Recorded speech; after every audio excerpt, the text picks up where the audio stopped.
का हमारे साथ मौजूद हैं। गुफ्तगू के सिलसिले को आगे बढ़ाते हैं। सनाउल्लाह खान साहब, आपके लिए मैं एक सवाल छोड़ के गया था। एक तो बानी पीटीआई के बेटे पाकिस्तान आते हैं नहीं आते, इससे तहरीक को क्या फ़र्क पड़ेगा? इस एहतजाज के नतीजे में क्या कोई पॉलिटिकल स्पेस बनती हुई नज़र आती है पाकिस्तान तहरीक इंसाफ के लिए? दूसरा ये भी बताएगा कि जो मुतालिबात पाकिस्तान तहरीक इंसाफ के हैं, ख़ास तौर पर बानी पीटीआई की रिहाई के हवाले से हो, 26वीं आईनी तरमीम के बारे में बात हो, चोरीशुदा मैंडेट फॉर्म 45 फॉर्म 47 की बातें हों, आपको क्या लगता है कि ये काबिल अमल है?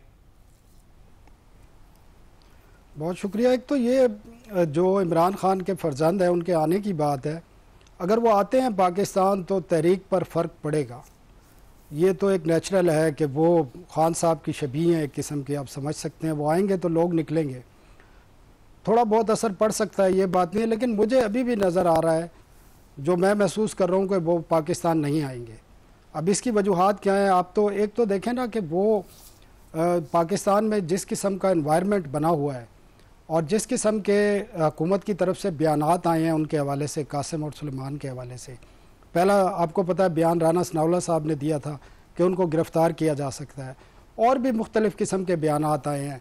तो मुझे नहीं लगता वो आएंगे। अगर आते हैं तो तहरीक पे असर पड़ेगा यकीनन, और अगर वो लीड करते हैं तो मज़ीद इस पर इम्पेक्ट पड़ेगा। लेकिन प्रॉब्लम ये है कि इमरान खान को आया, जो मुल्क के बाहर इस वक्त उनकी लीडरशिप है जेल से बाहर, आया इमरान खान को उन पर एतमाद है भी या नहीं है? खान साहब के ऊपर ख़ुद भी आपको पता है वज़ीराबाद में अटैक हो चुका है।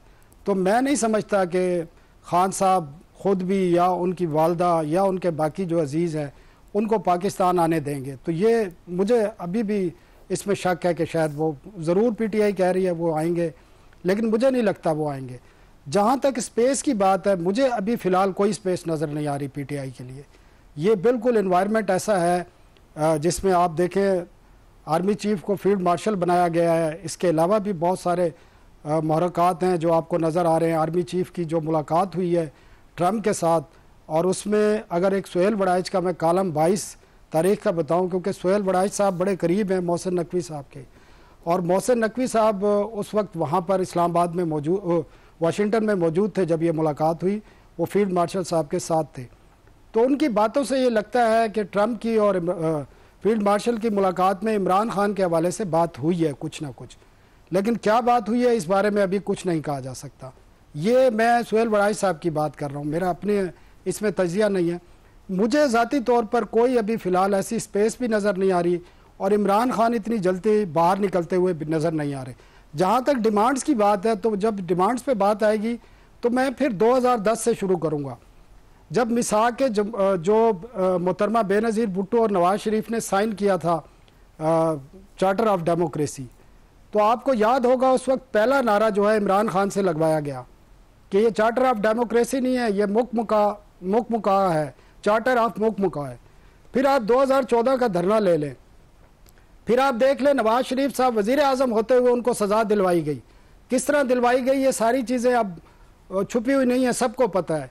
फिर आप 2018 से 2022 की हुकूमत देख लें, किस तरह सियासी जमातों को तोड़ा गया ये देख लें, और आज का जो दौर है वो भी देख लें। जब मेरे भाई नियाजुल्लाह नियाजी कहते हैं कि 47 की हुकूमत है, तो भाई 2018 में क्या हुआ था, 2014 में किसने धरना दिलाया था, नवाज शरीफ को सज़ा किसने दिलाई थी?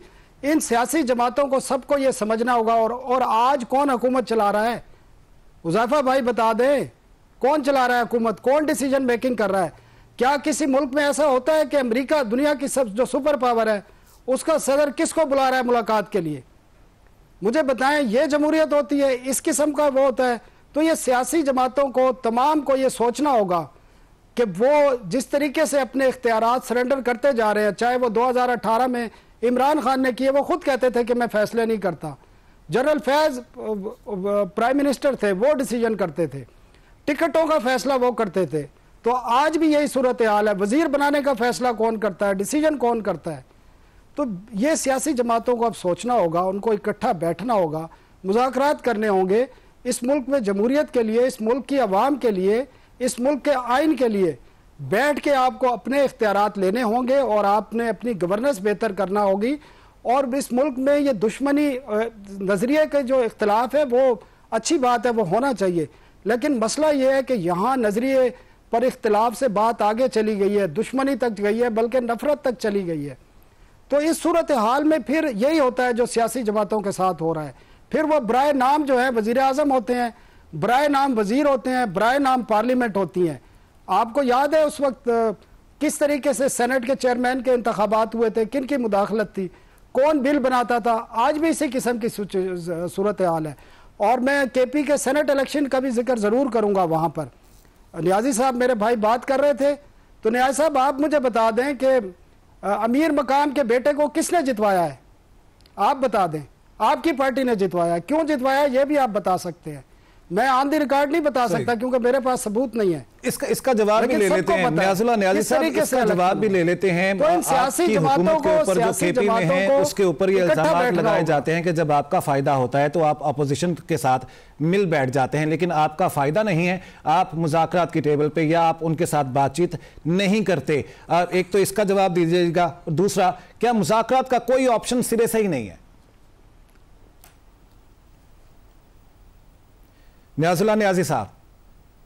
जी जी, अच्छा रिपीट करेंगे, आवाज मुझे नहीं आ रही जी। एक पॉइंट हमारे सामने यह है कि आपकी पार्टी के ऊपर, पीटीआई के ऊपर ये इल्जामात लगते हैं कि केपी में उनकी हुकूमत है, लेकिन उनका जब फायदा होता है तो वो अपोजिशन के साथ बातचीत कर लेते हैं। हालिया सेनेट के इंतखाबात में केपी में ये हमारे सामने आया। दूसरा, अगर आपका कोई फायदा नहीं है तो आप उनके साथ बातचीत करने के लिए राजी नहीं होते, तैयार नहीं होते। और तीसरा, ये भी बता दीजिए मुज़ाकरात का कोई ऑप्शन सिरे से नहीं है। देखें, पहली बात तो ये है कि खान साहब की तरफ से ये बात मुझे इल्म है पूरा कि खान साहब ने किसी को उनके साथ बैठने को नहीं कहा। हाँ, खान साहब ने लिस्ट अपनी को अप्रूव किया, बाकी खान साहब ने नहीं कहा कि जी उनके साथ बैठ जाएं। लिस्ट को अप्रूव किया जो उनके पास सेनेट की लिस्ट गई थी। जो नेक्स्ट बात थी जो पीटीआई की लीडरशिप ने किया कि जो सीटें हमें मिलनी थी वो तो मिलनी थी। सिर्फ और सिर्फ आपको याद है कि पिछली 2 हुकूमतों में, बल्कि 85 के बाद, ये सनाउल्लाह साहब ने बहुत अच्छा तजिया किया, मैं मानता हूं, क्योंकि ये फैक्ट्स हैं, फैक्ट्स से डिनाई नहीं किया जा सकता कि 2013 में क्या हुआ, 2010 में क्या हुआ, 2018 में, ठीक है। लेकिन आपको मैं बताऊं 2014 में भी 35 सीटें हमसे ली गई थी, जो पंक्चर कहते थे वाकया ली गई थी। अब एक चीज बता दें आके कि इमरान खान इस टाइम तो खड़ा हो गया ना। इमरान खान ये तो नहीं कहा कि वोट को इज्जत दो तो उसके बाद उस नारे से हट गया हो। इस टाइम जो इमरान खान से, सनाउल्लाह साहब से मैं पूछता हूँ, जितना प्रेशर उसके ऊपर है कि जिस तरीके से उसको रिक्वेस्ट की जा रही है कि आप कंप्रोमाइज करें, लेकिन नहीं कर रहा। लेकिन हम अपनी गलतियों को एडमिट भी करते हैं, करनी भी चाहिए, जो चीजें फैक्ट्स पे हैं वो करनी चाहिए। लेकिन हमने इस टाइम जो हालात से मुश्किल से वो गुजर रहा है, 2 साल से ज्यादा हो गए, वो इस बात से वापस नहीं आ रहा कि जी मैं इस तरह कंप्रोमाइज करके वापस चला जाऊं। बाकी जहां तक आपने केपीके की बात की है, वो टू द एक्सटेंट ऑफ हुई है कि आपने देखा 186 सदर की जुरिस्डिक्शन होती है एडवाइस लेना सुप्रीम कोर्ट से। मैं एडवोकेट जनरल था, हमने सेनेट के इलेक्शन पे एडवाइस ली थी सुप्रीम कोर्ट से कि इसको सीक्रेट से ओपन बैलेट कराया जाए, क्योंकि इसमें करप्शन होती है। और उसमें जजमेंट आई थी कि election commission of Pakistan free and fair article 218(3) के तहत इलेक्शन कराए, जो कि इलेक्शन कमीशन नहीं करा सकता। वो आपको पता है कि वो भी एक पाबंद किस्म का इंस्टीट्यूशन बना हुआ है। दूसरा हमने लिया था आर्टिकल 63A के तहत हार्स ट्रेडिंग को रोका जाए, और उस पर ये हुआ, सुप्रीम कोर्ट ने कहा कि वो वोट काउंट नहीं होगा, क्योंकि ये अवाम का वोट है, और अगर अवाम का वोट ले कि एक नुमाइंदा नेशनल असेंबली वो वोट बेचता है तो वो अवाम का वोट ही बेचता है। करप्शन के खिलाफ अगर कोई बात हुई है तो वो तो ठीक है, अदरवाइज इमरान खान ने मुज़ाकरात की बात कभी नहीं की कि जी उनके साथ बैठ जाए। अब थोड़ा सा मैं जवाब दे दूं जो आपने पीछे कहा कि जी इन्होंने कहा कि जी लोग प्रोटेस्ट में नहीं निकल रहे। देखें अतर साहब, 4 दिन से इस्लामाबाद अपना डिस्ट्रिक्ट कोर्ट में जो लोग 26 नवंबर को करीब गोलियां भी चली, पकड़े भी गए, जेलों में भी रहे, उनके ट्रायल चल रहे थे, उनको दोबारा अरेस्ट किया जा रहा है। अब आप 5 अगस्त से इतने खौफजदा क्यों हैं कि लोगों के घरों के अंदर दोबारा उनको अरेस्ट शुरू कर दिया है? आपने देखा कि अब इसके ऊपर मजीद भी बात करेंगे हम एक ब्रेक पे। मुज़फ़्फ़र रहमान साहब, आपके लिए सवाल छोड़ के जा रहा हूं। पाकिस्तान तहरीक इंसाफ मुल्क की सबसे बड़ी पार्टी है, सियासी जमात है, अदालतों पर इसको यकीन नहीं है, क्या ये खतरनाक बात नहीं है? जो खतूत लिखे गए हैं उसके बारे में बात करेंगे एक ब्रेक के बाद।